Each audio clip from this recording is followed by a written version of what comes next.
The Bear, the Piano, the Dog, and the Fiddle by David Litchfield.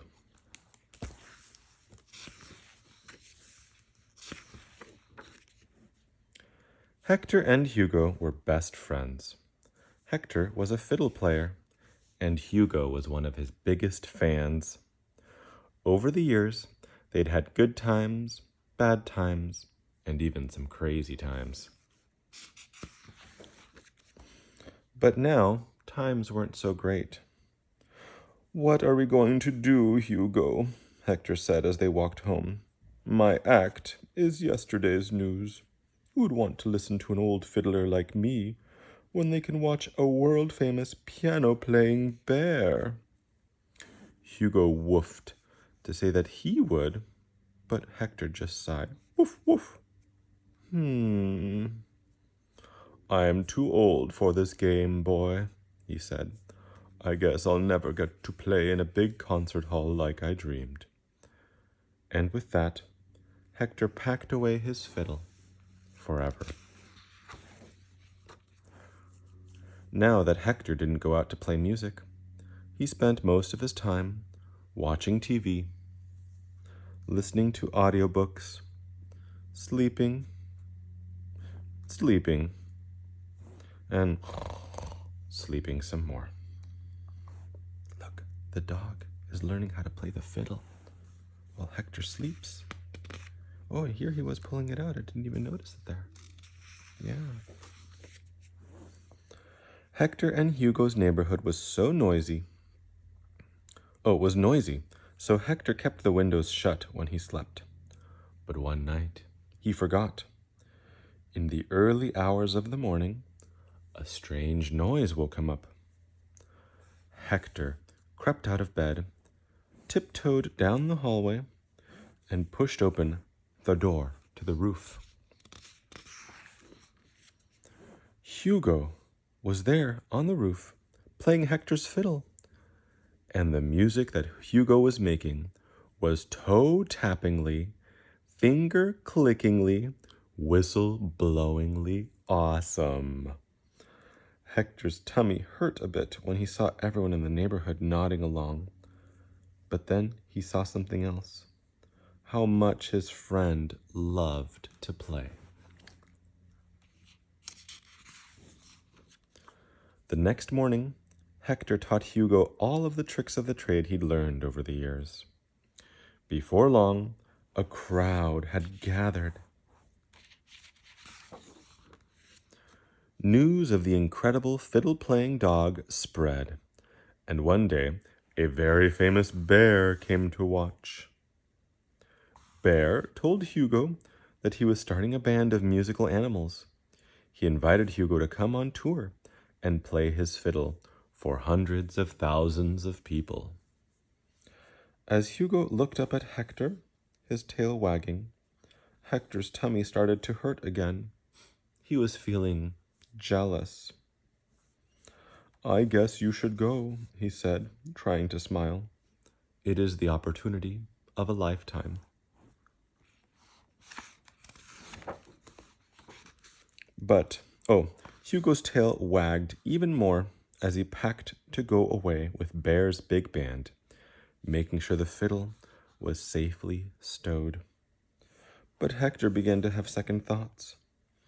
"Don't go and join that silly group, Hugo," he said. "We don't need them." Hugo put his head on Hector's knee, but Hector pushed him away. "Fine," said Hector. "I'm sure you'll be back with your tail between your legs. You're not even that good." Hugo picked up his suitcase and he left.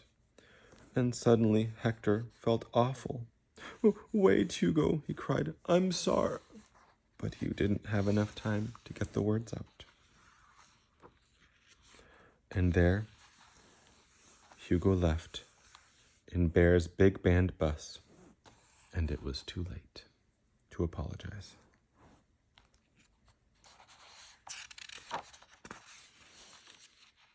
With Bear's big band, Hugo toured the world, playing spectacular shows to sold-out crowds of adoring fans.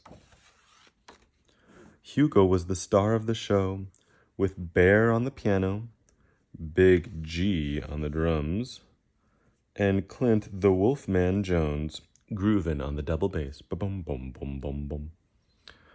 Millions of people watched them all over the world on their televisions and computer screens. Millions of people, including Hector. As he watched, he missed making music. He missed playing his fiddle. But most of all, he missed his friend. One day, Hector saw some posters announcing that Bear's band was playing at the big concert hall in his city. Hector wanted to go, but then he remembered the horrible thing he had said. What if Hugo didn't want him there? Hector bought a ticket anyway and found a spot up front, right by the stage. He noticed that Hugo had a new fiddle and wondered what had happened to his old one. But then the band started playing. Hector could not believe how mind-blowingly, toe-tappingly, finger-clickingly awesome the music was. "Hugo!" he shouted. "It's me, Hector! You're brilliant! I'm so proud of you!" But Hugo just whispered something to Bear, who whispered something to a security guard, and then they continued to play. A few minutes later, Hector felt two big paws grab him. "Oh, what's going on?" he asked nervously.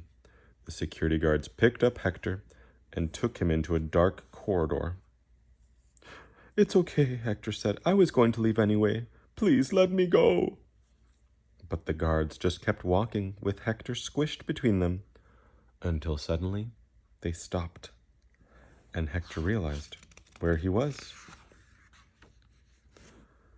"Ladies and gentlemen," boomed a voice, "I'm pleased to announce that tonight Bear's big band will be joined by a very special guest. Please give a warm welcome to Hector. I'm told that our star Hugo wouldn't be here without him." As the crowd cheered, "Yeah!" Hugo passed Hector his old fiddle. He had kept it safe all this time. He woofed, "Woof!" and he wagged his tail. As Hector took his fiddle, he realized that though he and Hugo might have some good times, some bad times, and even some times apart, they would still always be friends. Because good friendship, just like good music, lasts a lifetime. The end.